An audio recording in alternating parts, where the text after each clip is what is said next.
Azad bio একাডেমিতে আপনাদের স্বাগত। আজকে আমরা আলোচনা করব অ্যালার্জি নিয়ে, অর্থাৎ টাইপ 1 হাইপার সেন্সিটিভিটি রিয়াকশন। আমরা এই অ্যালার্জির প্যাথোফিজিওলজি পুরো বিষয়টি নিয়ে আলোচনা করব। আমার ভিডিওতে এর আগে ড্রাগ অ্যালার্জির বিভিন্ন টাইপস নিয়ে ভিডিও আছে। এই ভিডিওটি শুধুমাত্র অ্যালার্জির উপরে, অর্থাৎ টাইপ 1 হাইপার সেন্সিটিভিটি রিয়াকশনের উপরে। প্রথমে আমরা জেনে নিই অ্যালার্জিটা কি।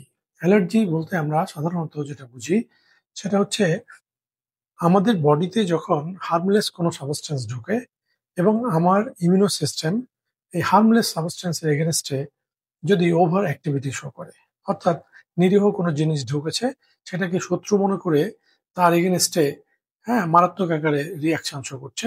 আসলে বিষয়গুলো বা যে সাবস্টেন্স গুলো ঢুকেছে সেগুলো আমার কোনো ক্ষতিকর না। তখন আমরা এটাকে বলছি আমরা অ্যালার্জিক রিয়াকশন। আর রিয়াকশনের ফলে যা ঘটছে সেটাকে আমরা বলছি অ্যালার্জি। বিষয় হচ্ছে স্বাভাবিকভাবে আমার বডিতে যখন শত্রু ঢুকে, কোনো প্যাথোজেন ঢুকে, তখন স্বাভাবিকভাবেই আমার ইমিউন সিস্টেম তার এগেইনস্টে রিয়াকশন করবে, তাকে এনগালফ করা, তাকে মারার চেষ্টা করবে। সেটাকে আমরা ইমিউনোলজিক্যাল রিয়াকশন অথবা আমরা অনেক ক্ষেত্রে ইনফ্ল্যামেটরি রিয়াকশন বলে থাকি। এখন কথা হলো যে অ্যালার্জিটা বিষয়টা হচ্ছে যেমন আমি ইলিশ মাছ খেলাম অথবা চিংড়ি মাছ খেলাম, আমার শরীরে অ্যালার্জিক রিয়াকশন শুরু হয়ে গেল। তাহলে চিংড়ি মাছের ভিতরে এমন মারাত্মক কোনো টক্সিক জিনিস নাই। অথবা আমি ফুলের বাগান দিয়ে যাচ্ছি, আমার আহ, যে পলেন, সেটা আমার ইনহেলেশনের মাধ্যমে আমার শরীরে ঢুকলো এবং আমার অ্যালার্জি শুরু হয়ে গেল। অথবা আমরা যদি ডাস্ট, হোম ডাস্ট, এই ডাস্টের মধ্যে কি থাকে যে অনেকেরই অ্যালার্জি শুরু হয়ে যায়। তার মানে আসলে যদি বিষয়গুলো ক্ষতিকর হতো তাহলে সবার জন্যই এটা ক্ষতিকর হতো, সবার জন্য ইমিউনোলজিক্যাল রিয়াকশন শো করতো। তখন সেটাকে আমরা হুম এই হার্মলেস আর বলতাম না।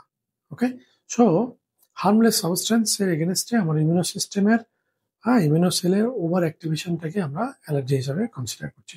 এখন আমরা চলে যাই যে এই অ্যালার্জিটা আমাদের কিভাবে ঘটে। তাহলে প্রথমে আরেকটু বিষয় অ্যাড করে নিই, সেটা হচ্ছে আমার ইমিউনো সিস্টেম কি করে বুঝবে যে এটা অ্যালার্জেন, অ্যালার্জেনিক, মানে অ্যালার্জেন অ্যান্টিজেন নাকি প্যাথোজেনিক কোনো অ্যান্টিজেন। তো এটাকে রিকগনাইজ করা কিভাবে? হার্মলেস বলতেছি আমরা, কিন্তু আমার ইমিউনো সিস্টেম তো তাকে রিকগনাইজ করছে ফরেন সাবস্টেন্স হিসেবে। এবং অবশ্যই ফরেন সাবস্টেন্স কিন্তু এটাকে টক্সিক বা আমার বডির জন্য হার্মফুল হিসেবে আইডেন্টিফাই করছে। বিষয়টা হচ্ছে যে আমাদের অন্যান্য যে অ্যান্টিজেন বা প্যাথোজেনিক অ্যান্টিজেন গুলো আছে, আমাদের ভাইরাল বা ব্যাকটেরিয়াল বিভিন্ন অ্যান্টিজেন, এগুলো বিভিন্নভাবে আমার সেল টিস্যুকে আক্রমণ করে, কানেকটিভ টিস্যুর সাথে ইন্টারাকশনে জড়ায়। কিন্তু আমার যে হার্মলেস সাবস্টেন্স, আমরা যে ডাস্ট বললাম, পলেন বললাম, আমরা ফুড অ্যালার্জি বলছি, এই সাবস্টেন্স গুলো কিন্তু হুম আমার ওই ধরনের ক্যারেক্টার শো করে না। ক্যারেক্টারটা কি? অন্যতম বিষয় হচ্ছে যে প্যাথোজেনিক অ্যান্টিজেন গুলোর সারফেসে এক ধরনের প্যাটার্ন রিকগনিশন রিসেপ্টর থাকে। অর্থাৎ আমাদের যে প্যাথোজেনিক প্যাটার্ন রিকগনিশন যে মলিকুল, এই মলিকুল গুলো আমাদের এই যে প্যাথোজেনিক অ্যান্টিজেনের গুলোতে থাকে, কিন্তু আমাদের যে অ্যালার্জেন এগুলোতে এই ধরনের সাবস্টেন্স থাকে না। এখন তারপরেও আমার ইমিউনো সেল তার এগেনস্টে ওভার অ্যাক্টিভিটি শো করে। বিষয়গুলো নিয়ে আরেকটু আমরা বলার চেষ্টা করি। যেমন আমরা স্বাভাবিকভাবে জানি ডাস্ট, হোম ডাস্ট। তো হোম ডাস্টে ধুলাবালি, তাহলে এটা কিভাবে অ্যালার্জি তৈরি করছে? আসলে এই ডাস্টের ভিতরে আমাদের প্রোটিয়েজ জাতীয় সাবস্টেন্স থাকে, যেগুলো প্রোটিন এনজাইমেটিক ব্যাপার থাকে। এগুলো যখনই আমাদের ইনহেলেশনের মাধ্যমে আমাদের শরীরের মধ্যে প্রবেশ করে, তখন আমাদের যে বেরিয়ার, অর্থাৎ ইপিথেলিয়াল লেয়ার যে বেরিয়ার আছে, সেই বেরিয়ারের সে ক্ষতি সাধন করে প্রোটিয়েজ যেহেতু। এছাড়া অনেকগুলো সলিউবল অ্যান্টিজেন আছে বা অ্যালার্জেন, যেগুলো ইজিলি বেরিয়ার ক্রস করতে পারে। তো সবচেয়ে বড় কথা, এই বিষয়গুলো আমরা বিস্তারিত বলবো, কিন্তু এই অ্যালার্জেন গুলো আসলে আমাদের বডিতে ঢুকে কিভাবে? আমরা সাধারণত দেখি যে আমাদের স্কিনের মাধ্যমে অথবা আমাদের রেসপিরেটরি ট্র্যাক দিয়ে, অর্থাৎ নিঃশ্বাসের মাধ্যমে। আরেকটা হচ্ছে জিআই ট্র্যাক, গাটের বিভিন্ন এম সেল, এগুলো পেনিট্রেট করে আমাদের বডিতে চলে যায়। এখন এই যাওয়ার পরে কিভাবে আমার অ্যালার্জি তৈরি করছে সেটা নিয়ে আমরা কথা বলি। প্রথমে আমরা আলোচনা করি যে অ্যালার্জেন এন্ট্রি। তো সেখানে অ্যালার্জেন মানে কি? যে সমস্ত সাবস্টেন্স অ্যালার্জিক রিয়াকশনের জন্য রেসপন্সিবল, তাকে আমরা বলছি অ্যালার্জেন। অর্থাৎ এটাও এক ধরনের অ্যান্টিজেন, ইমিউনো সিস্টেমকে যেহেতু ইনস্টিগেট করছে, সো এই অ্যালার্জেন আমার বডিতে এন্ট্রি নেবে। এন্ট্রি নিতে গেলে স্কিন বা রেসপিরেটরি ট্র্যাক বা গাট দিয়ে ঢুকবে, সেটা আমি একটু আগে বললাম। এখন স্বাভাবিকভাবেই আমরা দেখি রেসপিরেটরি ট্র্যাকে আমাদের মিউকাস থাকে, আমাদের একটা ইপিথেলিয়াল ব্যারিয়ার আছে। হুম? সো আমাদের গাটের ক্ষেত্রেও আমরা স্কিনে তো বিশাল আমাদের প্রোটেক্টিভ বিভিন্ন লেয়ার আছে। তারপরেও হ্যাঁ, এগুলো আমার বডিতে এন্ট্রি নেয়। তাহলে স্বাভাবিকভাবে এগুলো তো আটকে যেতে পারে। তারপরে যদি এন্ট্রি নেয় তখন আমাদের প্রবলেম গুলো দেখা যায়।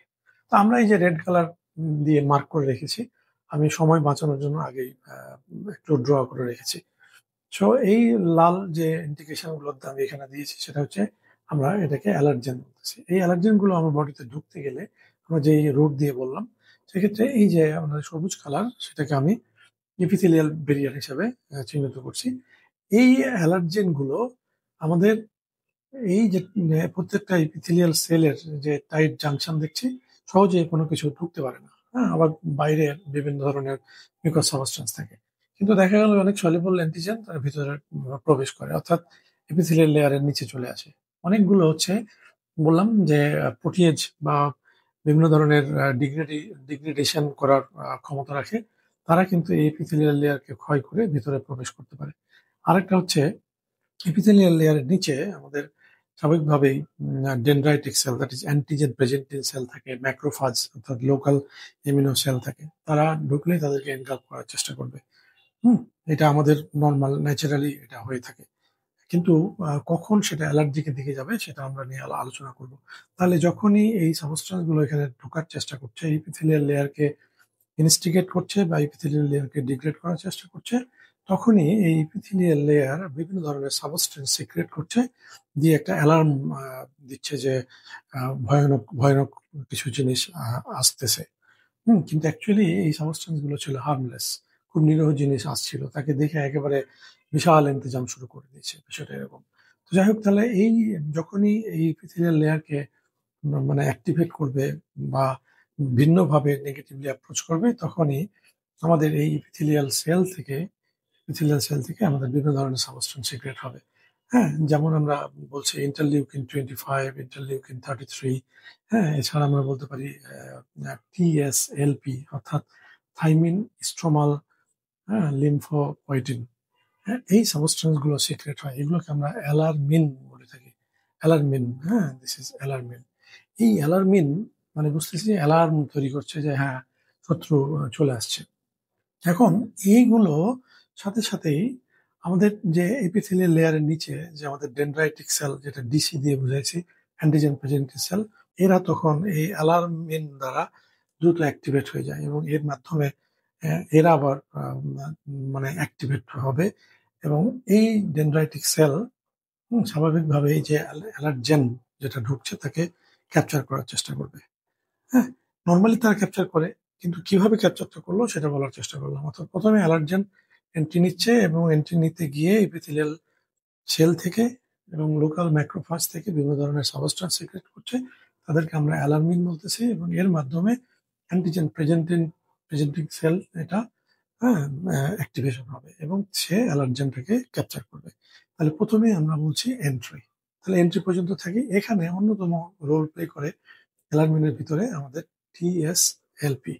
হ্যাঁ, এছাড়া আমাদের ইন্টারলিউকিন 24, ইন্টারলিউকিন 33, হ্যাঁ, এগুলাকে আমরা অ্যালার্মিন বলি। এছাড়া আমাদের ম্যাক্রোফাজ থেকে যে তৈরি হয় টিউমার নেক্রোসিস ফ্যাক্টর আলফা, সেগুলা। তাহলে এই হচ্ছে আমাদের এন্ট্রি লেভেল। এরপরে আমরা সেই অ্যালার্জেনটা এখন এই যে আমাদের ডেনড্রাইটিক সেল, এই ডেনড্রাইটিক সেলের অনেক সময় হ্যাঁ এর একটা অংশ প্রচুর হয়ে বাইরের দিকে মানে অ্যামিবায়োটিক একটা লেজের মতো বাইরে থাকে এবং এটাও অ্যাক্টিভেট হয়ে যেতে পারে। হ্যাঁ, আমরা এখন দ্বিতীয় ধাপে চলে আসি। দ্বিতীয় ধাপটা হলো কি, activation and maturation of dendritic cell. Dendritic সেলটা অ্যাক্টিভেট হবে এবং ম্যাচিউর হবে। তাহলে অ্যাক্টিভেশন হবে কিভাবে? ডেনড্রাইটিক সেলটা অ্যাক্টিভেট হবে এই যে যে সমস্ত অ্যালার্মিন গুলো আছে, এই অ্যালার্মিন গুলো আমাদের ডেনড্রাইটিক সেলটাকে অ্যাক্টিভেট করবে। যে ডেনড্রাইটিক সেলকে যখন অ্যাক্টিভেট করবে তখন ডেনড্রাইটিক সেল হ্যাঁ আমাদের এই যে MHC মলিকুল 2, অর্থাৎ মেজর হিস্টোকম্প্যাটিবিলিটি কমপ্লেক্স মলিকুল 2, এটা সে এক্সপ্রেস করবে তার সারফেসে, সে মানে বের করবে। এরপরে আমাদের আছে CCR7, একটা রিসেপ্টর। হ্যাঁ, এছাড়া বিভিন্ন ধরনের ক্লাস্টার প্রোটিন গ্র্যানিউলস এর সারফেসে সে তৈরি করবে। হ্যাঁ, CD80, CD86 এগুলো। তারপরে সে অ্যাক্টিভেশন হলো এবং সে ম্যাচিউর হবে।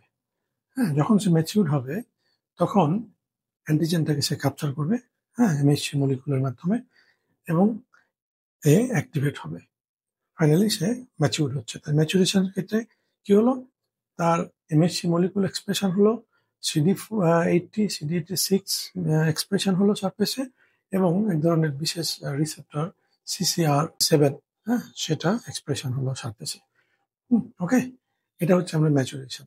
এর সাথে সাথে এই antigen presenting cell, that is dendritic cell, এই ডেনড্রাইটিক সেল আবার ম্যাট্রিক্স মেটালোপ্রোটিনেজ তৈরি করে। ম্যাট্রিক্স মেটালোপ্রোটিনেজ কেন তৈরি হচ্ছে? আশেপাশে ও তো ছিল জাস্ট নিচে, এপিথেলিয়াল ব্যারিয়ারের নিচে। এখন সে এই অ্যান্টিজেনটাকে নিয়ে সে দ্রুত আমাদের যে সেনাবাহিনী নৌবাহিনীর ঘাঁটি আছে সেদিকে নিয়ে যাওয়ার চেষ্টা করবে।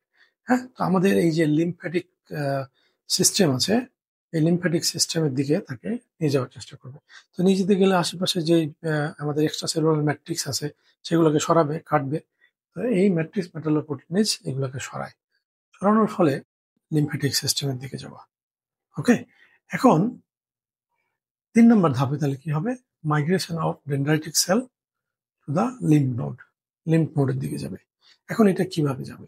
বিষয়টা হচ্ছে যে যখনই আমাদের এই ডেনড্রাইটিক সেলটা ম্যাচিউরড হলো, তার এক্সপ্রেশন কমপ্লিট হলো, এখন এ ইনস্ট্যান্টলি বিভিন্ন ধরনের সাবস্টেন্স দ্বারা পাশে যে ভাস্কুলার চেঞ্জেস হবে, এবং এই যে লিম্ফ্যাটিক সিস্টেম অর্থাৎ লিম্ফ্যাটিক ভেসিকল, এই লিম্ফ্যাটিক ভেসিকলের আমাদের যে লেয়ার আছে অর্থাৎ লিম্ফ্যাটিক এন্ডোথেলিয়াল সেল, সেখান থেকে এক ধরনের সাবস্টেন্স সিক্রেট হয়। হ্যাঁ, সেটাকে আমরা বলে থাকি CCL21। এই CCL21, হ্যাঁ, এই সাবস্টেন্সটা, ফ্যাক্টরটা তৈরি হয় হচ্ছে আমাদের লিম্ফ্যাটিক যে এন্ডোথেলিয়াল সেল সেখান থেকে তৈরি হয়ে এর কিছু অংশ আমাদের লিম্ফ্যাটিক সেল থেকে বের হয়ে আসে, এবং এই ডেনড্রাইটিক সেলের যে আমাদের CCR7 এর সাথে বাইন্ড করে। আর ভিতরে এই যে আমাদের লিম্ফ্যাটিক সিস্টেম, আর এটা হচ্ছে লিম্ফ নোড। এই যে এটা লিম্ফ নোড, এটা হচ্ছে লিম্ফ্যাটিক সিস্টেম। হ্যাঁ, এইগুলোকে আমরা বলছি লিম্ফ্যাটিক এন্ডোথেলিয়াল সেল। তাহলে এখান থেকে এই যে CCL21 বের হয়ে আসলো, এবং এটা আমাদের যে ডেনড্রাইটিক সেল, এই ডেনড্রাইটিক সেলের আমাদের যে CCR7 এর সাথে বাইন্ড করে এটাকে, আমার এই লিম্ফ্যাটিকের ভিতরে, লিম্ফ্যাটিক যে ভেসেল এর ভিতরের দিকে আনার চেষ্টা করবে। কারণ হচ্ছে এই যে ভিতরের দিকে আমাদের CCL21 অনেক বেশি এবং বাইরের দিকে কম। আর ভিতরের দিকে আবার আমাদের বিভিন্ন ধরনের যে এন্ডোথেলিয়াল যে সেল আছে আমাদের ফাইব্রোব্লাস্টিক রেটিকুলার সেল। হ্যাঁ, তো এরা আবার CCL19, হ্যাঁ, অর্থাৎ এগুলো এক ধরনের কেমোকাইন, হ্যাঁ, এই সাবস্টেন্স গুলো তৈরি করে। তারপরে এই যে আমাদের অ্যাক্টিভেটেড ম্যাচিউরড যে ডেনড্রাইটিক সেল, সেটা ধীরে ধীরে আমাদের এই লিম্ফ নোডের দিকে আসা শুরু করে। কারণ লিম্ফ নোড, হ্যাঁ, এটাকে আমরা বলে থাকি যে এটা হচ্ছে আমাদের ইমিউনো সিস্টেমের একটা মিটিং সেন্টার। তো এইখানে যখন লিম্ফ নোডে চলে আসে, তাহলে মাইগ্রেশন হয়ে কোথায় আসলো? লিম্ফ নোডে। কে আসলো? আমাদের ম্যাচিউরড যে ডেনড্রাইটিক সেল। সে কি ক্যারি করছে? আমাদের ওই যে অ্যান্টিজেন, অ্যালার্জেন, হ্যাঁ, সেটা ক্যারি করছে। তারপরে সে চলে আসলো লিম্ফ নোডে। এবার লিম্ফ নোডে, হ্যাঁ, যে টি সেল জোন আছে, হ্যাঁ, এই জায়গাতে চলে আসে। অর্থাৎ এই জায়গাতে লিম্ফ নোডের ভিতরে আমাদের আছে নেইভ টি সেল। হ্যাঁ, অর্থাৎ এই একেবারে এই সেলটা টি সেল, এটা এখনো ফাংশনিং এ যায়নি। অর্থাৎ কেবল সে ট্রেনিং নিয়ে এখানে ইনঅ্যাক্টিভ অবস্থায় আছে। হ্যাঁ, এই যে কোনো সময় অ্যাক্টিভেশন হবে খবর পেলে। অর্থাৎ এই যে নেইভ টি সেল, হ্যাঁ, এই নেইভ টি সেলের কাছে এই যে আমাদের ডেনড্রাইটিক সেল।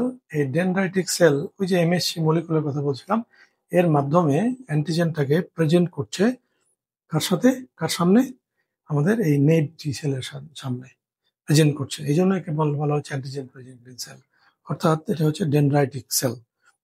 তাহলে সে এমএসসি মলিকুলের মাধ্যমে কি করলো, টি সেলের, নেট টি সেলের কাছে ওই অ্যান্টিজেনটাকে প্রেজেন্ট করলো। এখানে যে অন্য সিগন্যালিং যে ফ্যাক্টরগুলো আছে, CD8, CD86, হ্যাঁ, এইগুলো, এই যে টি সেলটা, নেট টি সেলটা, হ্যাঁ, এইটাকে ফাইনালি কনভার্ট করতে হেল্প করে, সেটা হচ্ছে হেল্পার টি সেল টু। এই যে হেল্পার টি সেল টু তৈরি হলো, এই হেল্পার টি সেল টু, হ্যাঁ, এটা হচ্ছে আমরা জানি যে নেট টি সেল বিভিন্ন টি সেলে কনভার্ট হতে পারে। আমাদের suppressor T cell, cytotoxic T cell, memory T cell, অনেক টি সেলে কনভার্ট হতে পারে, কিন্তু অন্যতম হচ্ছে আমাদের হেল্পার টি সেল টু। হুম এই অ্যালার্জিক পাথওয়েতে এই হেল্পার টি সেল টু যখনই ম্যাচিউর হলো এই নেট টি সেল থেকে, হ্যাঁ, বা অ্যান্টিজেন প্রেজেন্টিং সেল, তখনই এই হেল্পার টি সেল টু এখন কি করবে, বিভিন্ন ধরনের, হ্যাঁ, আমাদের সাইটোকাইন তৈরি করবে, যেমন ইন্টারলিউকিন 4, ইন্টারলিউকিন 5, ইন্টারলিউকিন 13, এগুলো তৈরি করবে। এবং ইন্টারলিউকিন 4, 5, 13 এগুলোর মাধ্যমে এরা আমাদের যে বি সেল আছে, বি সেল লিম্ফোসাইট, এই বি সেল লিম্ফোসাইটকে অ্যাক্টিভেট করবে। হ্যাঁ, পাশাপাশি এরা ব্যাসোফিলকেও অ্যাক্টিভেট করে। এখন আমরা চলে যাই যে এই যে হেল্পার টি সেল, হেল্পার টি সেলের কাজই হলো আমাদের বি সেলকে অ্যাক্টিভেট করা। হ্যাঁ, এই যে আমরা দেখছি বি সেল লিম্ফোসাইট, হ্যাঁ, এই বি সেল লিম্ফোসাইটকে অ্যাক্টিভেট করলো, ফলে কি তৈরি হলো, বি সেল লিম্ফোসাইট যখনই অ্যাক্টিভেট হবে, তখনই সারফেসে যে আমাদের অ্যান্টিবডি প্রোটিন আছে, সেটা হুম মানে হয়ে কনভার্সন হয়ে সেটা ফাইনালি আমাদের আইজিই অ্যান্টিবডিতে সিক্রেট করবে, কনভার্ট হয়ে আইজিই সিক্রেট করবে। অর্থাৎ বি সেল লিম্ফোসাইট আমরা জানি বিভিন্ন ধরনের অ্যান্টিবডি সিক্রেট করে, আইজিএম, আইজিএ, আইজিই, আইজিজি, এগুলো। কিন্তু অ্যালার্জিক পাথওয়েতে বি সেল যখন অ্যাক্টিভেট হবে বাই ইন্টারলিউকিন 4, ইন্টারলিউকিন 5 বা ইন্টারলিউকিন 13, তখন সে সিক্রেট করবে হচ্ছে, বি সেলকে যখনই অ্যাক্টিভেট করবে তখন সে সিক্রেট করবে হচ্ছে হুম, এই যে আমাদের অ্যান্টিবডি, যেটা হচ্ছে IgE antibody. Okay, this is one of the major factor, এই আইজিই অ্যান্টিবডি। তাহলে আইজিই অ্যান্টিবডি তৈরি হয়ে গেল। আমরা অনেক সময় জানি যে যখন অ্যালার্জি টেস্ট করে তখন আমরা আইজিই লেভেল চেক করি যে আইজিই কি পরিমাণ। তার মানে এই অ্যালার্জি ঘটানোর জন্য অন্যতম আমাদের অ্যান্টিবডি হচ্ছে আইজিই। এবং এই আইজিই পরবর্তীতে মাস্ট সেলকে অ্যাক্টিভেট করে, এবং মাস্ট সেল যখন অ্যাক্টিভেট হয় তখন এখান থেকে হিস্টামিন তৈরি হয়। হুম হ্যাঁ, এই হিস্টামিন তখন আমাদের লোকালি অনেক কাজ করে নর্মালি। হ্যাঁ, আমাদের ভ্যাসোডাইলেশন করে, আমাদের যে লোকাল সয়েল আপ করে, আমাদের ইমিউনো সেলকে যেতে হেল্প করে। তো সেটাকে আমরা অ্যালার্জি বলি না। হ্যাঁ, নর্মালি আমাদের ইমিউনোলজিক্যাল সিস্টেমে আমাদের ইনফ্লামেটরি পাথওয়েতে লোকালি হিস্টামিন ইমিউনো সেলকে ওই জায়গাতে যেতে, হ্যাঁ, হেল্প করে। হ্যাঁ, এটা নর্মাল ব্যাপার। কিন্তু কখন অ্যালার্জি? তাহলে নর্মালি আমাদের আইজিই যখন মাস্ট সেলকে অ্যাক্টিভেট করলো তখন এখান থেকে হিস্টামিন তৈরি হলো এবং সে কমপ্লিট একটা ফিজিওলজিক্যাল অর্থাৎ ইমিউনোলজিক্যাল রিয়াকশন কমপ্লিট করলো। কিন্তু অ্যালার্জি কখন হয়ে যাচ্ছে? অ্যালার্জিটা হচ্ছে যে এই যে অ্যান্টিবডি গুলা, হ্যাঁ, যখন, অর্থাৎ অ্যালার্জেন যখন সেকেন্ড টাইম এক্সপোজার হবে, হ্যাঁ, যখন সেকেন্ড টাইম এক্সপোজার হবে, তাহলে আমরা আসলে এই মাইগ্রেশন বলার পরে আমরা allergen present to the T sell and activation of T sell, হ্যাঁ, এই বিষয়টা আমি একটু স্কিপ করে গেছিলাম। তাহলে এটা হলো 4 স্টেজ। এরপরে 5th স্টেজে হচ্ছে বি সেল অ্যাক্টিভেশন এবং আইজি প্রোডাকশন, যেটা অলরেডি আমি বলে ফেলেছি। হুম এখন এই বি সেল অ্যাক্টিভেশন এবং অ্যালার্জি অ্যালার্জিক যে অ্যান্টিবডি আইজি প্রোডাকশন, এটাকে কিন্তু আমরা বলে থাকি সেন্সিটাইজেশন ফেজ। হুম একেবারে অ্যালার্জিক রিয়াকশনের জন্য এটি হচ্ছে সেন্সিটাইজেশন ফেজ। এরপরে নর্মালি আমাদের ইমিউনোলজিক্যাল রিয়াকশন ওকে, হ্যাঁ, অ্যালার্জিক প্রবলেম না। কিন্তু কখন অ্যালার্জিক হবে? যখন এই অ্যালার্জেন, হ্যাঁ, সেকেন্ড টাইম আবার আমার বডিতে এন্ট্রি নেবে, সেকেন্ড এক্সপোজার হবে। তার মানে ফার্স্ট এক্সপোজার হলো অ্যান্টিবডি গুলো, তো কয়েকদিন বাঁচে, অ্যান্টিবডি মরে গেল, তারপরে সেকেন্ড এক্সপোজার হলো, তখন কেন অ্যালার্জি হয়? হ্যাঁ, এটা মনে হতে পারে। বিষয়টা হচ্ছে যখনই এই অ্যান্টিবডি মানে বি সেলটা অ্যাক্টিভেট হয়, তখন এই যেমন আমাদের যে প্লাজমা সেল অর্থাৎ অ্যান্টিবডি প্রডিউসিং সেলে কনভার্ট হয়, তেমনি ভাবে এরা মেমোরি বি সেলে কনভার্ট হয়। অর্থাৎ এ চিনে রাখলো যে কোন অ্যালার্জেন ঢুকেছিল, তার মতো করে সে অ্যান্টিবডি তৈরি করেছে। সো তাকে চিনে রাখলো মেমোরি বি সেল। হ্যাঁ, এটা একটা গুরুত্বপূর্ণ ব্যাপার। ওকে, সো সেকেন্ড এক্সপোজার হতে হবে, তখন সে রিকগনাইজ করবে এবং দ্রুত সে রিয়াকশনে যাবে। কিভাবে যাচ্ছে এটা আমরা একটু দেখি। তাহলে আমাদের বলছি ইফেক্টর ফেজ। হ্যাঁ, এটাকে আমরা বলছি মানে রি এক্সপোজার।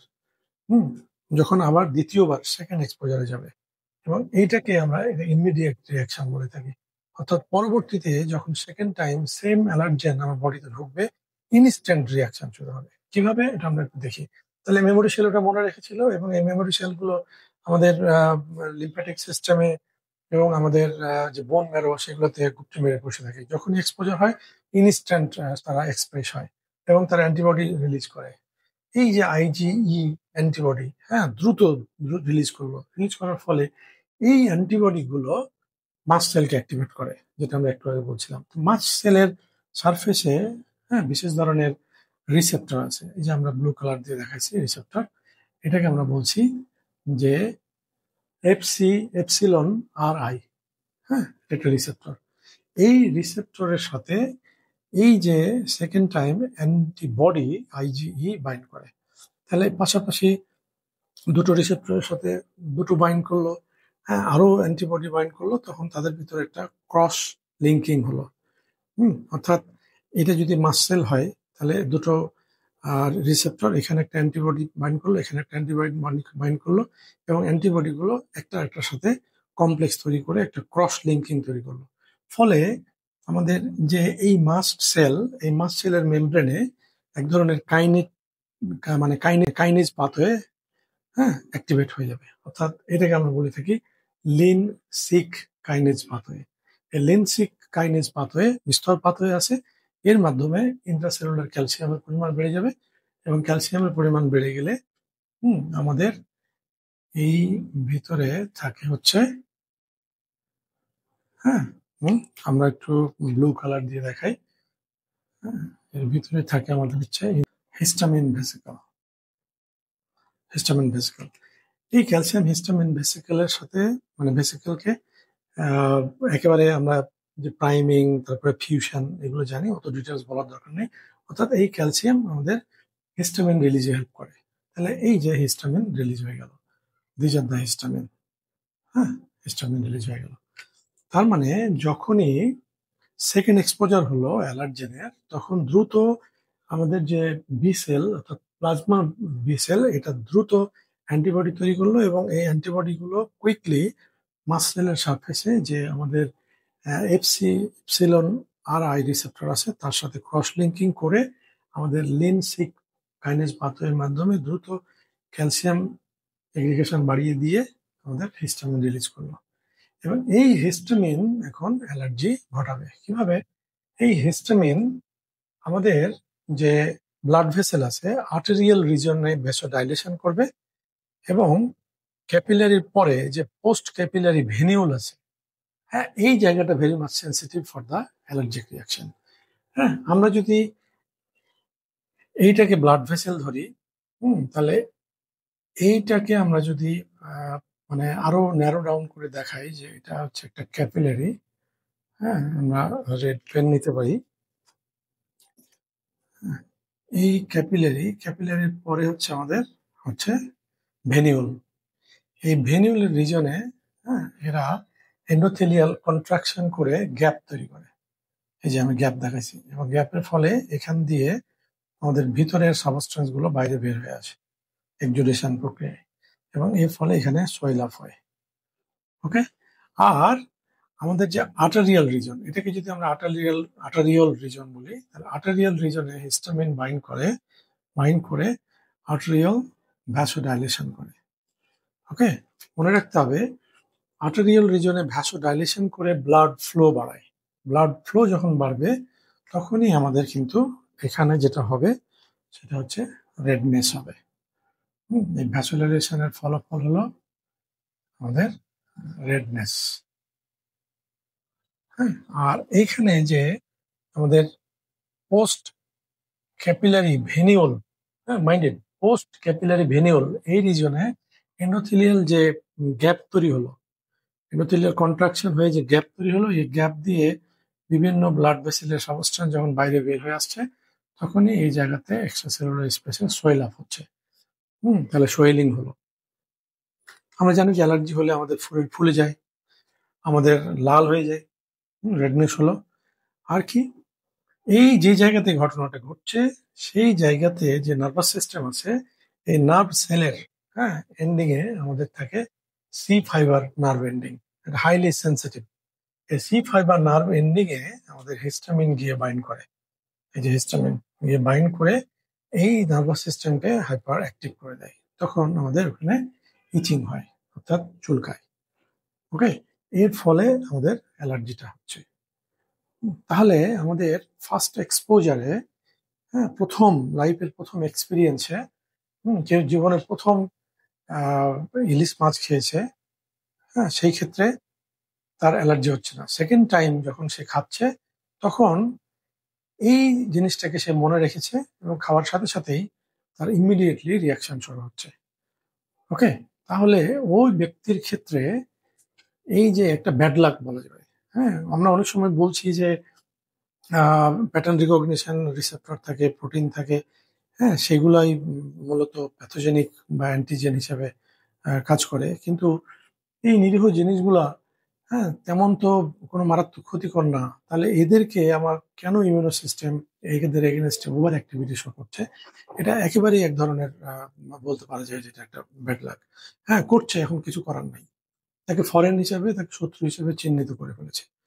একবার চিহ্নিত করলে আর উপায় নাই, কারণ তাকে শত্রু হিসেবে মানে একেবারে রায় দিয়ে দেওয়া হয়েছে শত্রু হিসাবে। এবং এর ফলে এর এগেনস্টে যে মেমোরিশীল তৈরি হয়ে আছে, সে আজীবনের জন্য তাকে মনে রাখবে। যখনই সে আবার দ্বিতীয়বার ঢুকবে, তখনই তাকে তার এগেনস্টে সে দ্রুত হুম বিশেল মেমোরি বিশেল দ্রুত প্লাজমা সেলে কনভার্ট হয়ে অ্যান্টিবডি তৈরি করবে এবং মাস্ট সেল থেকে দ্রুত হিস্টামিন বের করে একদিকে আর্টেরিয়াল ভ্যাসোডাইলেশন করবে, ব্লাড ফ্লো বাড়াবে, পোস্ট ভেনিউলার রিজিয়নে আমাদের এন্ডোথেলিয়াল লেয়ারে গ্যাপ তৈরি করে ওখান থেকে লিকেজ তৈরি করবে। আমাদের নার্ভ এন্ডিং এর সি ফাইবারকে অ্যাক্টিভেট করে ইচিং তৈরি করবে। এভাবে অ্যালার্জিটা ঘটাবে। ওকে, সো ওভারঅল অ্যালার্জির জন্য কে দায়ী? অ্যালার্জেন।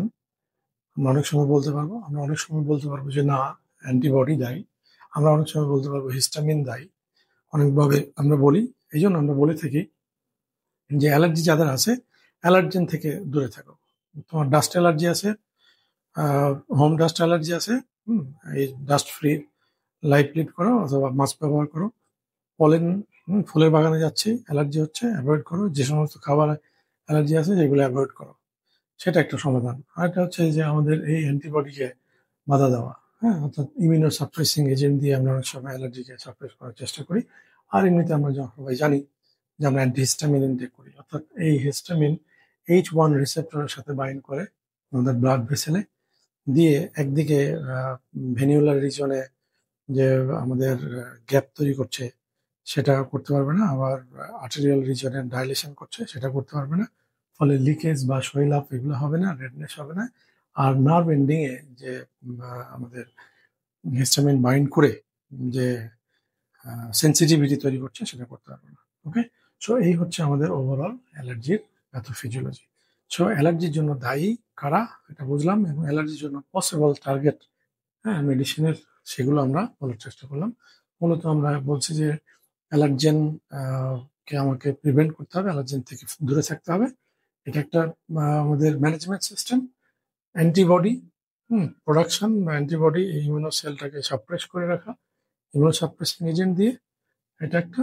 আর একটা হচ্ছে আমাদের যে অ্যান্টিহিস্টামিন গ্রহণ করা, এই বিষয়। আর আমরা এমনিতেই নর্মালি যে স্টেরয়েডাল ড্রাগ গ্রহণ করি, এগুলো ইমিউনো সাপ্রেসিং এজেন্ট হিসেবে কাজ করে। আর ইমিউনো মানে অ্যালার্জেন যে ঢুকলো এর মাধ্যমে যে ইনফ্লেমেটরি যে সাবস্টেন্স গুলো তৈরি করে, ইনফ্ল্যামেটরি সাবস্টেন্স গুলো তৈরিতে বাধা দেয়। এই হচ্ছে ওভারঅল একটা শর্টলি একটা ম্যানেজমেন্ট সিস্টেম। আমরা প্রয়োজনে অ্যালার্জি ট্রিটমেন্ট নিয়ে আরেকটা ছোট্ট ভিডিও বানানোর চেষ্টা করবো। So this is all about allergy এবং এদের প্যাথোফিজিওলজি। সবাইকে ধন্যবাদ।